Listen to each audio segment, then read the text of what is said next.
אז דיברנו על סיורי האוכל והיכרות עם ברחוב. פוטורס. עכשיו, איטוויף. מה אומרת איטוויף? אם פוטורס עושה כלכלה שיתופית ברחובות ובתרבות ובאוכל השכונתי, אז איטוויף אומרת, אם אתה אוהב לבשל ואתה אוהב לארח, אז למה שלא תהפוך את הבית שלך למסעדה פעם ב?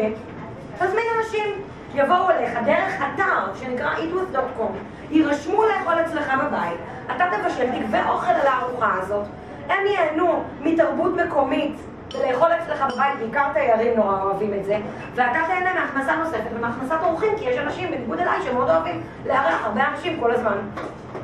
אז זאת למשל סיגל ובעלה צ'אנצ'ל. צ'אנצ'ל הוא הודי. הם הכירו בארץ לפני בערך 7 שנים כשהוא היה פה בטיול. עכשיו צ'אנצ'ל הוא לא סתם הודי, הוא הודי הארדקור. הוא בן למסעדנים הודים, סבתא שלו היה מסעדה הודית ואימא שלו יש לה מסעדה הודית, והוא דפק את המשפחה ועלה לארץ, והחלום שלו היה להקים מסעדה פה בישראל, מסעדה הודית אמיתית. עכשיו סיגל אין לה מיליונים, היא מרצה בבצלאל, מרצה לאומנות. הם ישבו, עשו חישוב כמה עולה לפתוח מסעדה, הגיעו להמון המון כסף ואמרו תודה, אנחנו לא לוקחים את הסיכון בהרפתקה הכלכלית הזאת. הלכו ל-eatwith ופתחו מסעדה אצלם בבית, ביפו. בית נחמד, לא מדהים, ממש נחמד.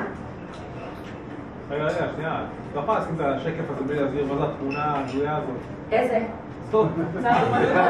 היא אומנית, היא מציירת, היא מרצה בבצלאל.